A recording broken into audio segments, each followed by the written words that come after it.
Hello, Cherie Hanson here, and you are there. Please subscribe. Take a moment and subscribe. I'm going to teach you something that I do that helps me immensely.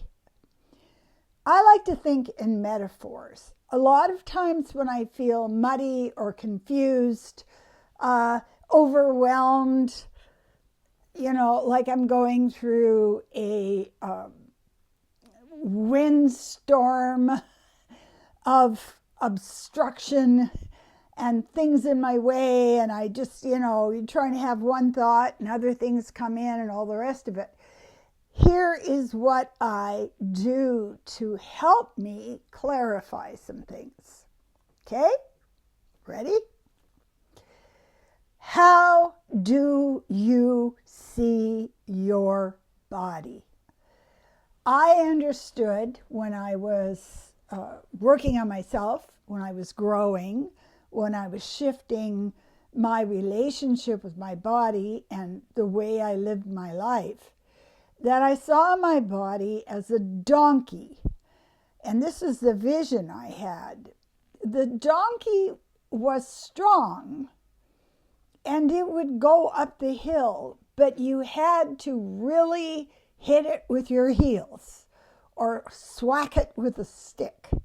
And the donkey was carrying huge bundles of goods to go up the mountainside. So when I would start my day, I would have an intention for how much I wanted to get done, how far I wanted to get, and I knew that I had to ride that donkey really hard to get to where I wanted to go. The result of that was I became very ill and exhausted because I didn't know how to take care of my body. I'd never seen people take care of their bodies. I mean, my mother's body was all about being beautiful.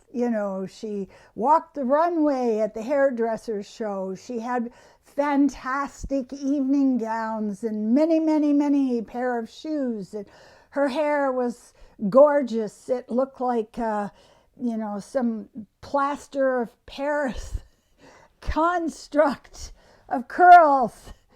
And what she taught me as I watched her was the most important thing that you can get from your body is to be beautiful and fashionable. Part of my interest in fashion and all the rest of that is innate.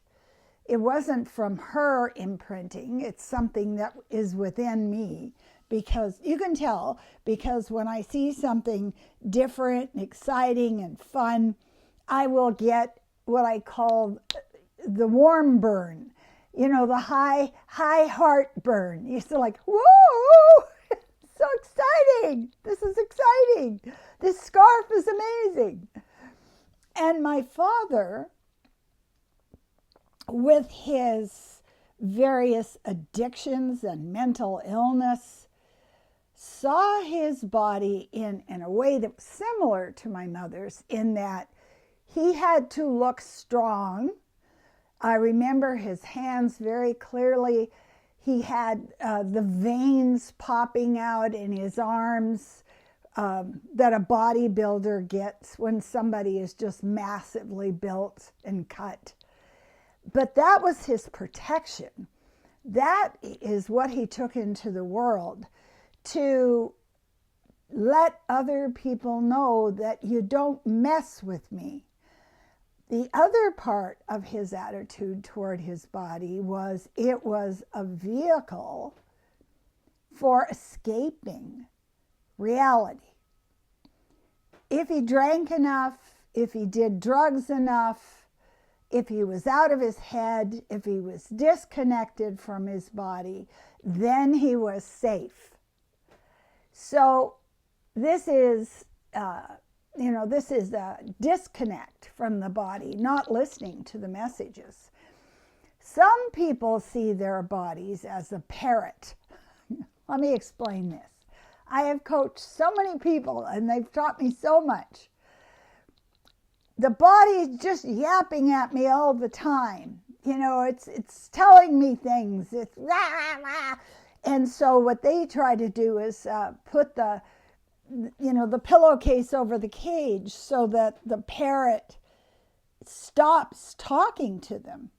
And the thing they don't get is if you're not connected to your body, then it has to screech at you. It has to get sick. You have to, as I did as a workaholic, get cancer and then rheumatoid arthritis and then pass out at work from exhaustion. Because when it tried to talk to you nicely, when it was going, I have a little bit of a headache, I think you're stressing me, or I have a tickle in my throat, I think you're just trying to take on too much, and you have some difficulty with your childhood in not speaking the truth. Maybe you should think about being more authentic in the world, and then you wouldn't have this thing happening in your throat or the stomach. Oh, okay, you're having difficulty with your self-esteem, so you're having this chakra just go crazy. And instead of being in a place where the body is telling you something that can help you. Because if you help your body, you help yourself. And that's something that is such Western civilization, is the body's not important. I mean, the only thing the body is some kind of a case. It's a case. It's like your glasses case, or it's like a beautiful case that you have for your business cards, so it becomes an artificial, hard, non-organic thing that you're living in. And if we are afraid of our bodies, my body is a parrot, it screeches at me. My body is a tiger, it'll scratch me, it'll hurt me. If I feel my body, I'll connect all the pain I had in my childhood. I don't want to feel that anymore. So you just disconnect, dissociate, float up here. Some people see their body as just, I always remember the comedy of the man with a head in a box. All I am is my head. The only thing that is valuable about my body is what I'm thinking. And boy, is that ever ass backwards. Your thoughts come from your childhood experiences, from your imprinting, from your inherited family trauma, and they are illusions. So if the only thing you're paying attention to is your thoughts, holy man, that's like being blind, walking through a jungle. Like I have all these thoughts and I've got to follow them. Yes, you go ahead and follow those thoughts that are your ego controlling you so that you're never happy and healthy. So think about how you see and relate to your body. And here's something that I had to do as I was growing, and it really worked for me. I was not parented. Absolutely not. The kind of parents that would leave you home alone with pneumonia when you're 9 years old are not parents. They're not caring for you. I don't think, if I look back in our ancestry and I look back at the story of my grandparents and my great-grandparents, I don't think there's a history of parenting that is in my family line. I mean, my grandmother was 16 when she got married and had 6 kids, and she was very busy. The kids just survived or didn't. You know, they were like a crop. You know, you had to water them occasionally and maybe weed them, but that was it. So what happened there is I realized that my association with my physical existence was incorrect. I hadn't learned.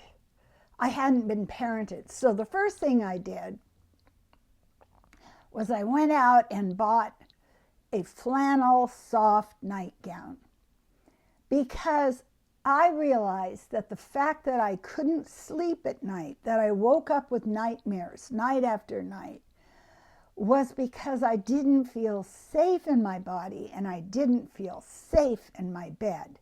My bed was the worst place for me to be, because that's where all the abuse took place. So now I move in and I say to my body, I know you had a bad time in the past, but I am going to parent you and I am going to take care of you. I'm going to love you. Nice flannel nightgown. I bought a teddy bear. It was soft and sweet and I could hold on to it. I played beautiful music for myself at night. I put essential oils like lavender into the air. I got a really good mattress. I got beautiful blankets. So what I did was I went back to the point in which I decided to leave my body. I'm walking away from it. I don't like it. I don't want to think about it. And I'm not going to connect to it. And I realized that I had to go back in time and retrain my body to feel safe with me. And that worked. So I'm going to tell you that this is a very good way for you to create a new reality. Sit down and journal and write about how you see your body. Is it a squeaking parrot? Is it a failing vehicle? The tires are falling off. The brakes don't work. The windows are broken. Your body's just a wreck. Is it a donkey?